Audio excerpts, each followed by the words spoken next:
momento, Cristian, yo no sé cómo lo interpretas tú, cómo lo interpretan ustedes, pero a mí también me llamó harto la atención cuando él confiesa que esta coreografía, comillas, bailecito que hizo cuando estaba en el cambio de mando, que fue muy comentado, fue muy viralizado. Este giro que hace él de espalda al presidente Piñera, ustedes lo vieron, ¿no? Que era como el ritmo del presidente. Bueno, él le preguntaron en algún momento por qué, dijo, mira, no me acuerdo, pero anoche contó la verdad, y la verdad tiene que ver con una situación, con una condición que tiene el presidente con este trastorno obsesivo compulsivo, TOC, que lo explicó, que dice que está controlado, pero que básicamente lo obliga desde muy niño, y sin darse cuenta a esta altura del partido, a girar sobre su eje. Para quedar mirando, eso es lo que nosotros entendimos con Francisco, nos mirábamos y lo vimos todos, para quedar mirando el lugar donde él nació. Más o menos eso fue lo que explicó Cristian. ¿Cómo interpretas tú, más allá de lo formal, que un presidente como confiese, admita, digamos, no esta condición, esta situación? Mira, vamos a estar de acuerdo en esto, yo creo. Todas las profesiones, incluida la política, está llena de clichés, ¿ya? Y justamente lo que yo percibo en Boric, justamente es que no va por el lado de los clichés. Claro. Y una de las cosas de los clichés de la política es muchas veces no decir lo que se siente, empaquetarlo, envasarlo y decirlo de una forma distinta días después, o a través de otro medio. Creo que en eso Boric, un poco siguiendo su línea, su personalidad y un poco el tono y estilo que le ha querido dar al nuevo gobierno, desde las campañas electorales en adelante, justamente eso. O sea, soy así. Claro. Tómenme o déjenme. Y además es bueno porque finalmente el TOC no solamente lo tiene el presidente, sino que muchos chilenos. Y es bueno estas cosas humanizar, ponerlas en la mesa, discutirlas y no generar mitología respecto de cosas que nos pueden pasar a cualquiera. O sea, ¿de qué estamos hablando? Yo creo que está bien.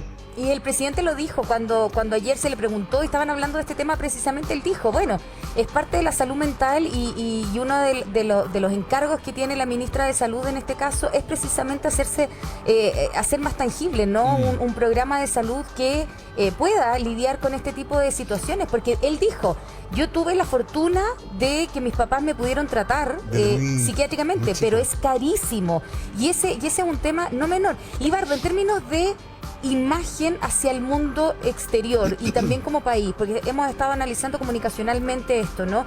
Y la cercanía que tiene el presidente y la empatía que tiene el presidente con la población, y así lo dicen las encuestas por el número de aprobación.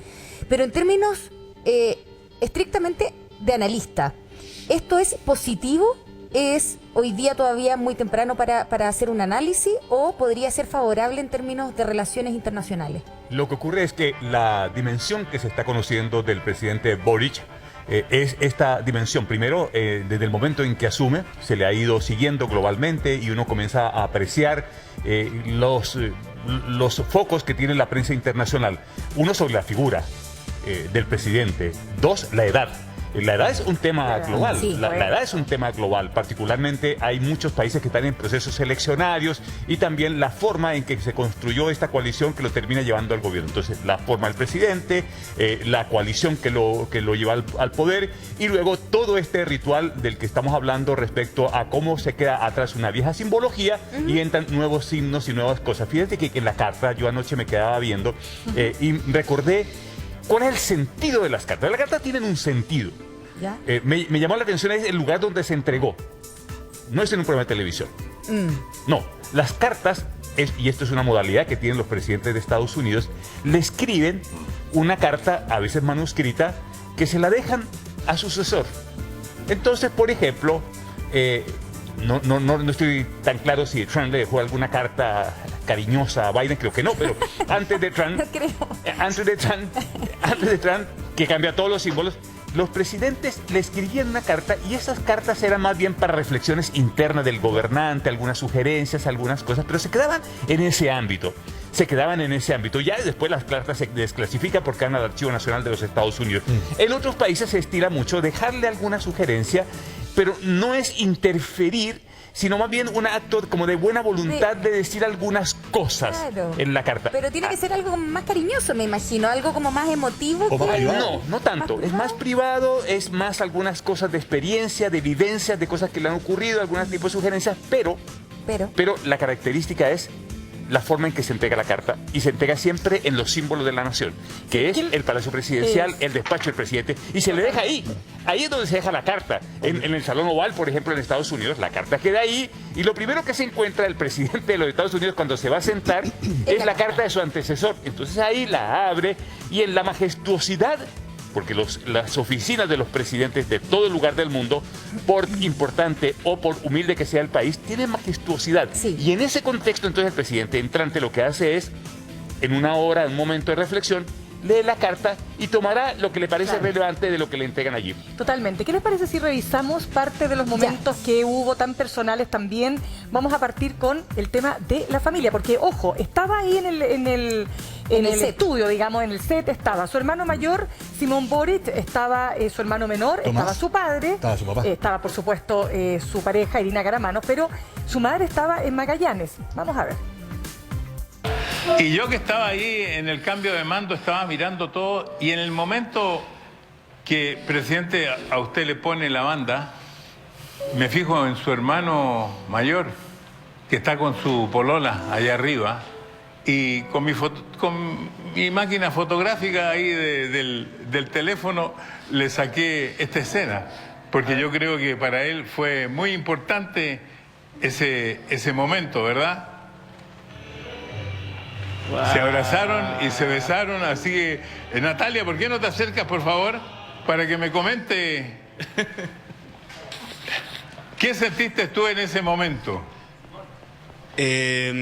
Hola, ¿cómo están? Nada, una profunda alegría, una alegría incontenible, que hoy día diría que solamente alegría. En ese momento era una vorágine con muchas emociones, desde un alivio tremendo que creo que era medio invisible y así como un peso que se liberó. Veía a Gabriel y a todo su equipo, este proyecto colectivo, asumiendo las nuevas tareas, y nada, fue una satisfacción profunda, no solamente por ver a mi hermano en algo, sino porque profundamente creo en este proyecto. Nada, es uno de los momentos más felices que he tenido en mi vida. Gracias, Simón. Pasa el micrófono a tu papá, que está al lado, que quisiera saber qué significa para un padre estar en un momento tan importante cuando el hijo recibe la oportunidad de ser el primer ciudadano del país como presidente de la República. Yo creo que recién ahí me di cuenta del cambio que había. Pero yo quiero contarle algo. En ese momento, Marisol, Mariluna, que nos está acompañándonos en este momento, me tomó de la mano y me dijo: recemos.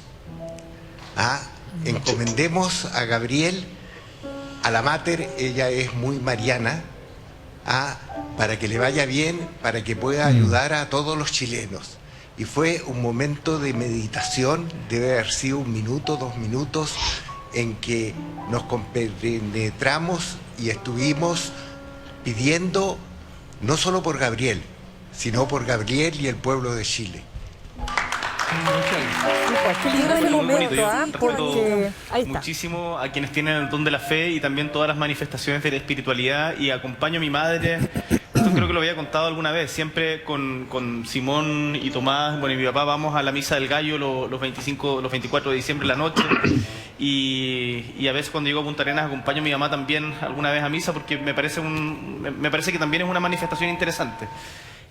Claro, y él ha dicho que es agnóstico, ¿no es cierto? Su madre es muy religiosa.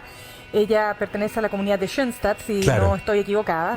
Y él tiene un respeto, ¿no es cierto?, muy profundo también por esa, digamos, formación que también tuvo desde muy niño. La mamá, incluso, si no mal no recuerdo, chiquillos, tiene una especie como de grutita con la Virgen, ¿no? En la casa ahí en Magallanes. Oye, ¿sí o no? Creo que sí, la verdad no sé ese dato exacto, pero a propósito de lo que tú comentas, me acuerdo que en la vez anterior que estuvo el entonces candidato Gabriel Boric, hablando con don Francisco, ¿te acuerdas que contó la historia de su hermano Tomás? Sí. Del cáncer que tuvo y de la recuperación? Y él ya, antes de la conversación, o un poquito antes, había confesado ser agnóstico. Entonces don Francisco le dijo, bueno, y en ese momento cuando su hermano estaba mal, ¿usted rezó? ¿A quién se dijo? Bueno, sí, me pilló. En el fondo, sí, le hizo ver que también llegaba allá. Me quedo dando vuelta otra cosa que también se comentó anoche y fue muy simbólica respecto a esta carta que le entregó o que le hizo llegar a través de don Francisco el presidente saliente Sebastián Piñera. Contó anoche el presidente Gabriel Boric que el ministro Juan José Osa le dejó una guitarra en la moneda. Ah, sí. Le dejó una guitarra, porque contó que, bueno, Juan José Osa, el ministro saliente del gobierno de Piñera, le dijo, mira, cuando me sentaba con usted y no nos querían aprobar nada y no nos poníamos de acuerdo, yo lo que hacía para estresarme, agarraba la guitarra y empezaba a tocar. Entonces te lo voy a dejar acá de regalo, en la moneda. Bueno, es complicado que te sirva, le dijo, comillas, no, de terapia o de qué sé yo. Bueno, hablando de regalos simbólicos, me quedo dando vuelta a eso. Sí, pero fíjense su sucesor, bueno, claro, claro, tener esa pega tan Fíjense lo siguiente, que cada vez que un mandatario o hombre o mujer asume en cualquier lugar del mundo, siempre hay estas expresiones de la fe. Unas veces expresados por su círculo cercano, por personas cercanas, y otras veces por ciudadanos que desde cualquier lugar de pronto le dicen y le encomiendan a su credo, ¿sabe qué? Que le vaya bien. Y lo hacen genuinamente, y lo hacen en una expresión de desearle que manejen los destinos de la nación. Yo recuerdo una caricatura, de las primeras que me impactó mucho, era John Fitzgerald Kennedy antes de asumir. Estaba, ustedes recordarán que él era católico, era la primera vez que asumía un presidente católico en los Estados Unidos, y estaba arrodillado rezando, y de pronto aparece Golda Meir y dice en la caricatura, en la espalda de este muchacho descansa la paz del mundo.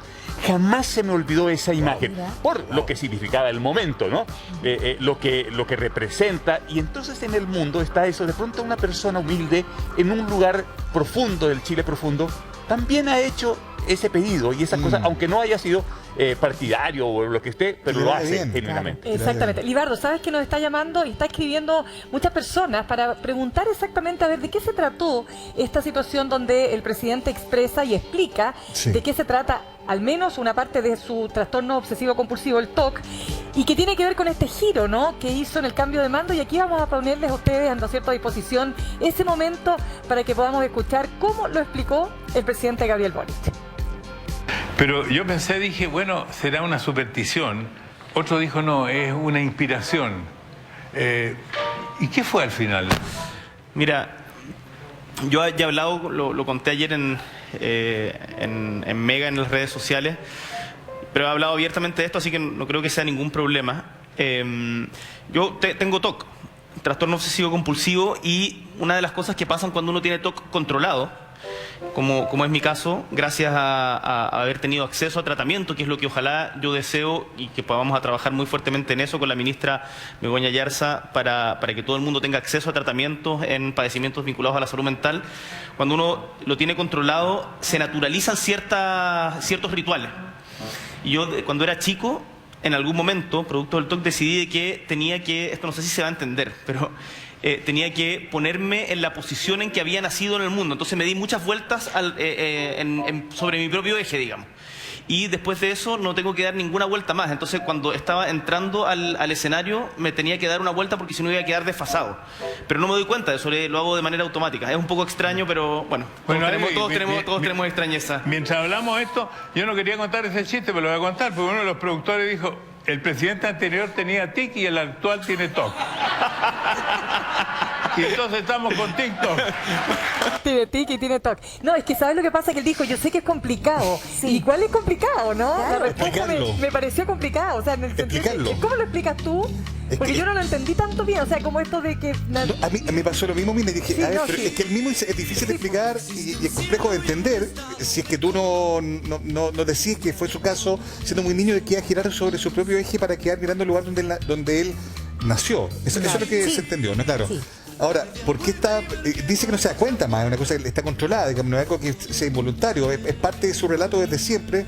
Entonces él tiene que hacer un giro para quedar ubicado. Yo la verdad es que no sé cómo explicarlo. Por eso te digo, yo no lo logré entender muy bien, pero bueno, lo importante es que... En cómo te hace ver como dice, yo no sé si debería hacer estas cosas, pero finalmente las cuenta, y ahí a lo mejor Cristian puede tener un punto de vista respecto de lo que significa, como comillas, sincerar algo que alguien podría interpretar como una cuestión inexplicable o confusa, o que podría haber escondido, no sé.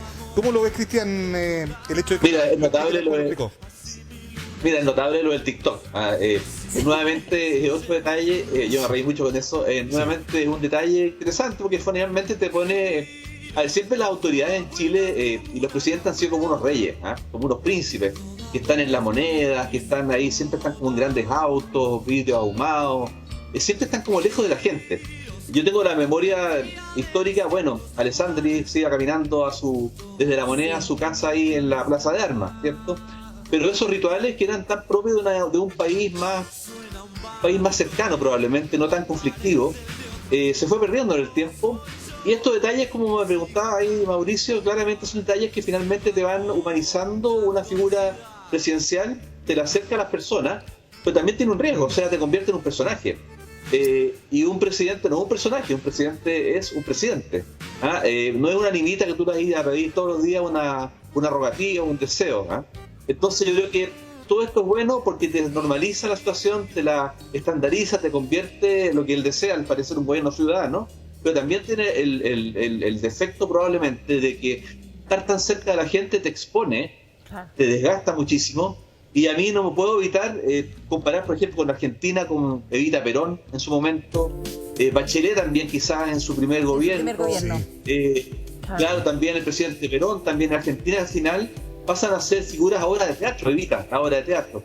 Entonces, finalmente, esta excesiva humanización del cargo es buena.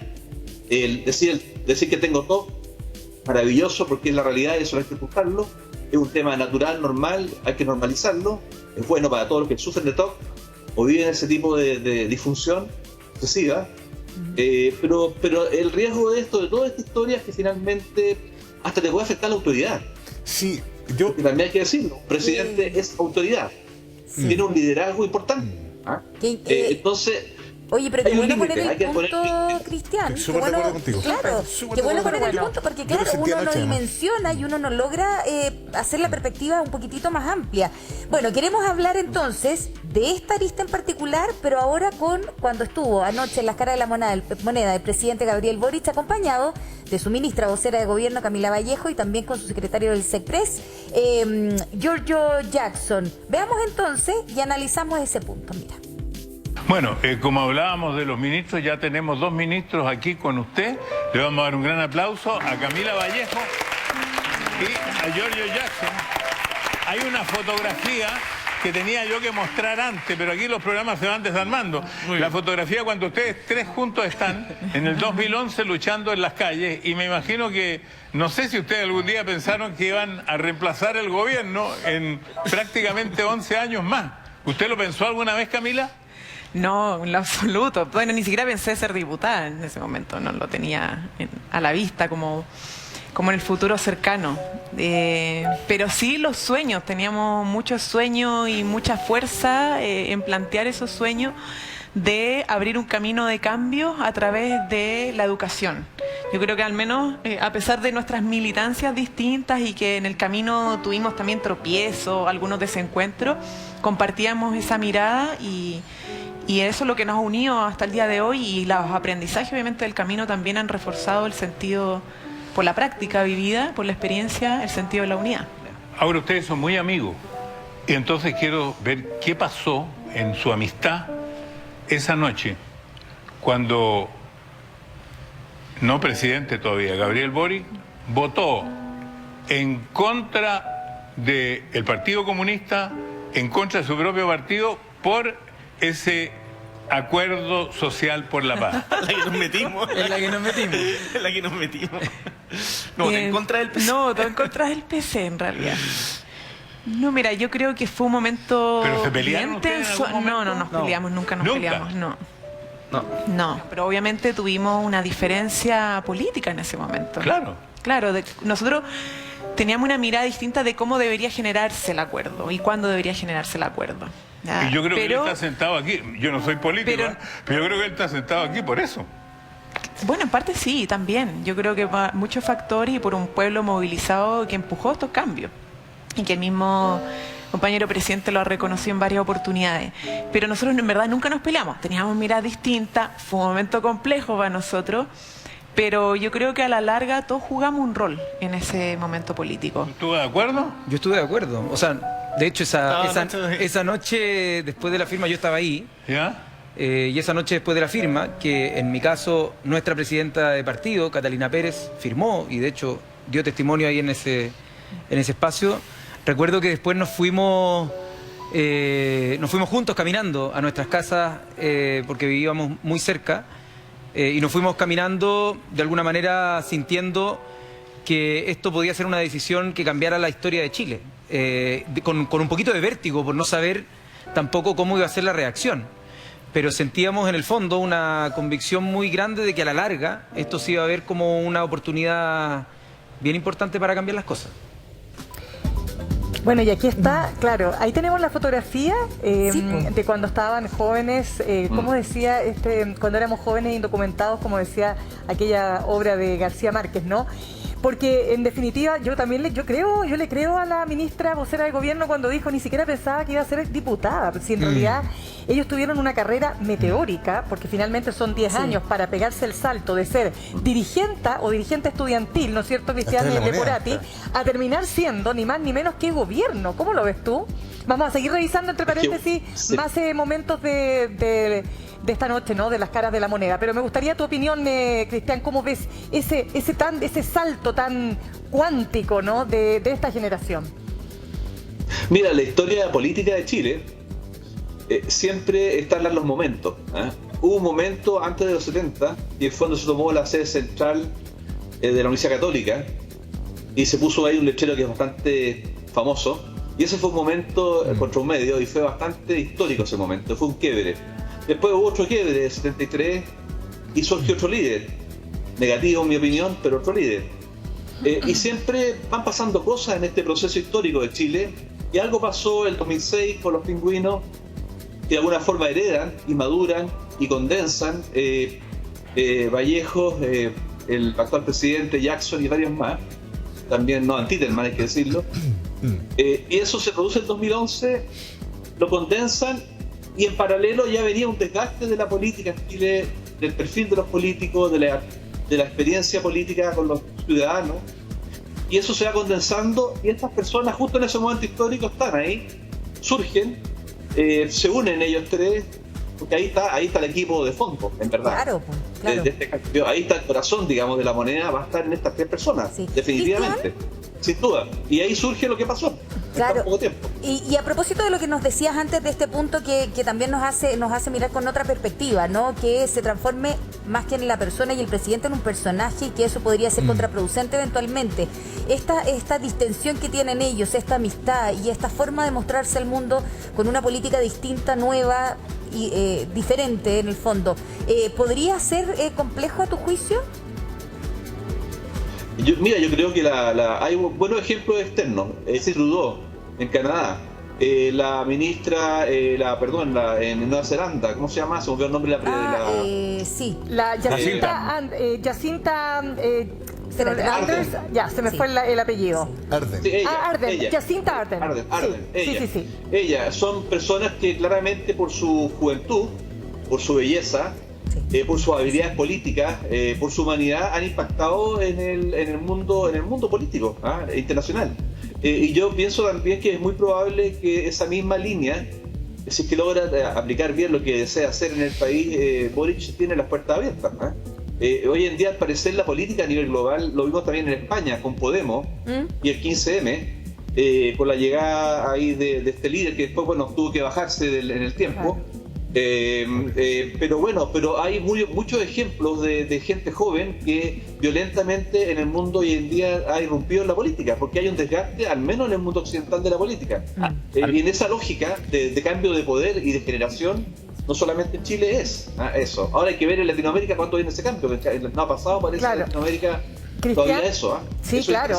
No nos olvidemos que en el pasado Andrés Saldívar, un emblemático representante del mundo de la concertación, pero él en el gobierno del presidente Frei Montalva fue el ministro más joven, si mal no recuerdo, de la historia. Creo que tenía 26 años, 27 años.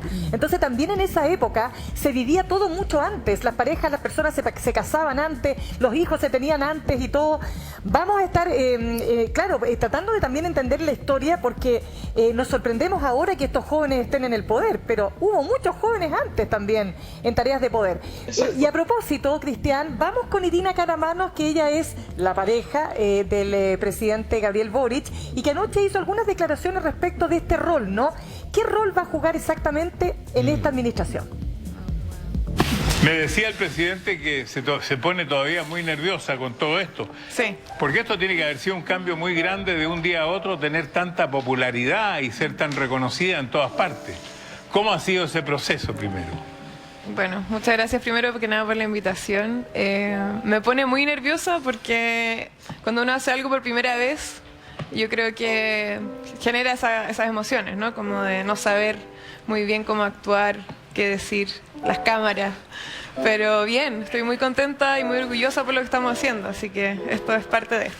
Irina, como usted sabe, nosotros tratamos de mostrar el lado humano de la política, cosa que es difícil. Vamos a hacer algunas preguntas políticas también. Y recuerdo que la vez pasada alcancé a recordar que él era chofo y que usted era chofi. Y que además eran dos manatíes. Pero ahora la vida de usted va a ser diferente. ¿Qué sintió usted, Irina, cuando a su pareja le pusieron la banda presidencial?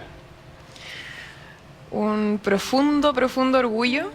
Veo como a través de Gabriel muchísimas personas están esperando vivir su esperanza, ¿no? Como creo que hay una responsabilidad muy grande que se siente, pero sobre todo una emoción desbordante, incomparable, la verdad, en términos de orgullo de todo lo que hemos construido. Un proyecto político con mucha convicción, con mucha escucha, y en ese momento es casi como que uno deja de respirar para ponerse a llorar, porque en realidad es muy inconmensurable la sensación. Mucho orgullo. También en ese entonces, y después lo leí, ustedes tienen una relación que llaman horizontal. Yo soy de una generación distinta. Entonces incluso le preguntaba a mis compañeros, ¿cómo les pregunto sobre el amor a una generación que es mucho más joven? Porque ustedes son de la generación de mis nietos, que además tengo un bisnieto, una bisnieta ahora. Y me decían que el amor no cambia, que ahora han cambiado muchas cosas, pero que el amor se mantiene siempre igual en todas las generaciones. ¿Cómo se enamoraron ustedes, presidente? Yo creo que discrepo con la afirmación que te hacían. Creo que el amor cambia permanentemente y en la misma, o sea, tanto en épocas, pero también al interior de una misma relación. Y lo importante, creo, y lo que estamos aprendiendo también, es abrazar juntos esos cambios y aprender a bailarlos juntos, bailar la vida. Para mí, todo lo que... Yo admiro profundamente a Irina. Y por lo tanto no solamente la amo, sino que además es cómplice, además es compañera, además me desafía intelectualmente permanentemente, me cuestiona, nos cuestionamos con cariño. Entonces, ¿lo reta también? Cuando corresponde, cuando ella estima que corresponde, por cierto que sí. Por cierto que sí. ¿En todos estos días la ha retado? Cuando no tenía terminado el discurso para que tenía que entregar al día siguiente. Por eso se lo olvidaron los dos presidentes. Perdónenme. No, salió hermoso el discurso. Pero yo he visto, la primera mirada fue para Irina.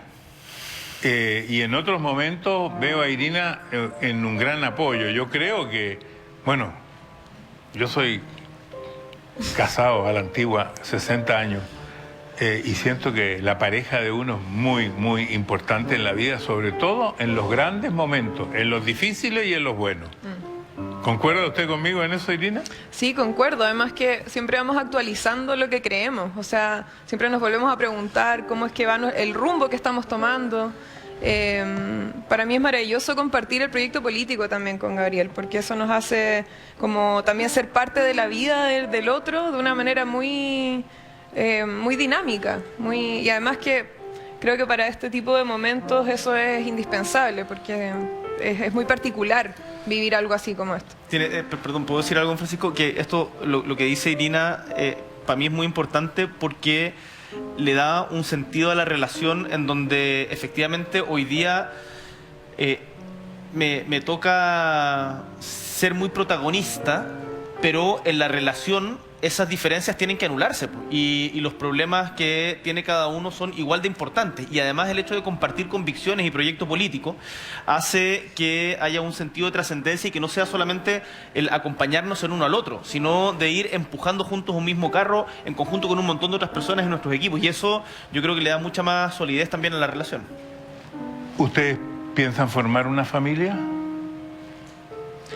Yo creo que es una decisión que tomaremos eventualmente como pareja, pero también es una pregunta que a nuestra edad se hace mucho, ¿no? Me imagino que muchas personas podrán sentirse identificadas, sobre todo mujeres que nos preguntan mucho esto, pero creo que estamos embarcados en este momento en un proceso muy que nos hace sentir también muy realizados y nos estamos proyectando en eso primeramente, ¿no? ¿Y qué es lo que usted quiere hacer ahora en el gobierno? ¿El rol suyo cuál va a ser? Yo estoy aportando política y emocionalmente, yo creo, en este momento al proyecto del gobierno, a la instalación del gobierno.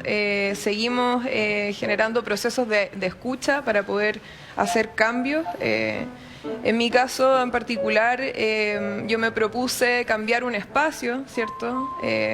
No me identifico mucho con el rol de primera dama, pero sí con cambiar ese espacio.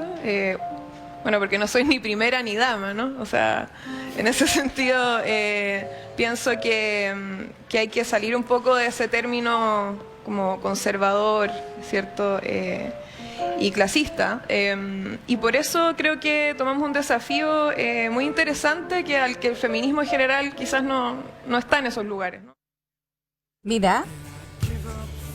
Son varias, término conservador y clasista lo de primera dama. No soy ni primera ni dama, dice ella, ¿no? Claro. Oye, pero... Ni primera ni dama. Ni primera ni dama. Ya, pero espérate, pero es que entremos en la parte más emocional primero, por favor. Exacto, partamos por ahí. Por favor, porque hay algo que me llamó la atención. Sí. No sé si a ustedes, a usted en su casa, cuando le preguntan a Irina Caramanos, y ella dijo, nosotros nos acompañamos, nosotros nos queremos, pero nosotros nos preguntamos y estamos actualizando nuestra relación en el sentido de, ¿quién rechupalla hace eso? ¿Quién hace eso de estar con tu pareja y preguntarle, oye, ya, ¿para dónde vamos? ¿Cuál es el rumbo? ¿Lo haces? Es que yo creo que es súper importante. Yo creo que... Pero Mirna, ¿cómo no me dijiste eso antes? Bueno, si quieres conversamos después del programa o en la pausa te cuento. Es que ¿saben lo que pasa? Es que yo le decía la otra vez, ustedes se acuerdan que yo comentaba también, por favor, Cristian, Libardo, Mauricio, Ángeles. Yo creo que no hay nada más fuerte para una pareja que estar en esta tensión, ¿no es cierto? La exposición pública de partida, cuidar la intimidad, cuidar los espacios para estar juntos. Claro. O sea, imagínense ustedes, más allá que el presidente ha dicho, no quieren un gobierno 24/7 donde sus ministros no puedan descansar, sus funcionarios de gobierno, ¿no es cierto?, tengan vida también. ¿Qué decía la ministra Siche? No queremos terminar separándonos, divorciándonos y terminando, ¿no es cierto?, destruyendo nuestras vidas. Pero sabemos que ser gobierno, por Dios, que es difícil. Entonces, primera tarea, fantástico lo que dice Irina Caramanos, ¿no? Ella dice, ojalá que tuvieran su conversación semanal, por lo menos, ¿no? Una vez a la semana conversar y hablar. ¿Un martes de pololeo, dices tú? ¿Un martes de pololeo, dices tú? Un jueves. En serio, yo tengo una hermana que todos los jueves habla con su marido y salen a caminar juntos para hablar de la semana y de lo bueno y lo malo. Claro. Pero excelente, ¿no? Y espérate, porque la pega que tienen es súper ardua. Ser presidente es otra cosa. Entonces, cuando él dice, en la casa no hay problemas más importantes que otros, o sea, porque es mantenerse en pareja, pues que el problema doméstico o familiar que puedan tener también tenga el mismo nivel de relevancia. ¿No les ha pasado que de repente en la casa como que la pega de uno finalmente pasa por sobre todo el resto y uno llega mal genio y anda mal genio y anda pateando a la perra y como que nada más importó? Y aparte, otra cosa, disculpen, que yo me gustaría, no sé qué piensan ustedes, los integrantes acá, varones, ¿no? Pero esto de que dice Irina, sí, pues es que a mi edad todos me preguntan, en el fondo, dice, ¿cuándo voy a ser mamá? Claro. Porque te van a decir, oye, que el reloj biológico, que ya llegó la hora. Y entonces, si tú hablas con mujeres de la edad de Irina, que tiene 32 años, están en otro lugar, o sea, ya no son las generaciones a las que yo pertenecía, donde a los 32 años ya tenía todos los hijos listos, poco menos, ¿no? Ellas están, y ella está en particular, en una etapa de la vida extremadamente interesante, importante, donde probablemente la idea de los hijos no tiene lugar hoy. No sé cómo lo ven ustedes. A mí me encanta mucho la política comparada y ver cosas comparadas porque uno va sacando aprendizaje, va contrastando. Fíjate que me acordaba mucho de lo que fue la instalación del gobierno de Bill Clinton y Hillary Clinton, en donde él dijo, voten por uno y lleven dos. Que eso fue lo que realmente ocurrió. La gran influencia que tuvo Hillary Clinton en su administración y todo esto. Y yo observo aquí algunas características de eso, ¿no? Por ejemplo, lo que significó para una sociedad tan conservadora como la de Estados Unidos, de pronto que se instalara un joven que en Arkansas había sido gobernador y que de pronto, porque no tuvo el señor Mario Cuomo, que era el que le tocaba el turno en el Partido Demócrata, 12 candidatos corrieron la lista hasta que llegó y dijo, ¿quién levanta la mano? Frente a un Bush padre que era imbatible en ese momento. Bueno, llegó Clinton y apareció la palabra aquella en la economía, y con eso gana la presidencia. Y entonces los Estados Unidos comenzaron a observar a esta pareja, a la pareja de Clinton y Hillary. Y aquí yo tengo la impresión que va a ser exactamente igual, con nuevos códigos, con nuevos elementos, con un nuevo marco político también, un nuevo ciclo político, que era lo que quería resaltar en la pregunta que hizo don Francisco. Destaca lo siguiente, fíjense que cuando él mostraba a Jackson, mostraba a la ministra Vallejo y lo mostraba el presidente Boric, no imaginaron que ellos iban a ser los protagonistas del cambio de un ciclo político. Claro. Y ahora instalados como gestores de ese cambio político.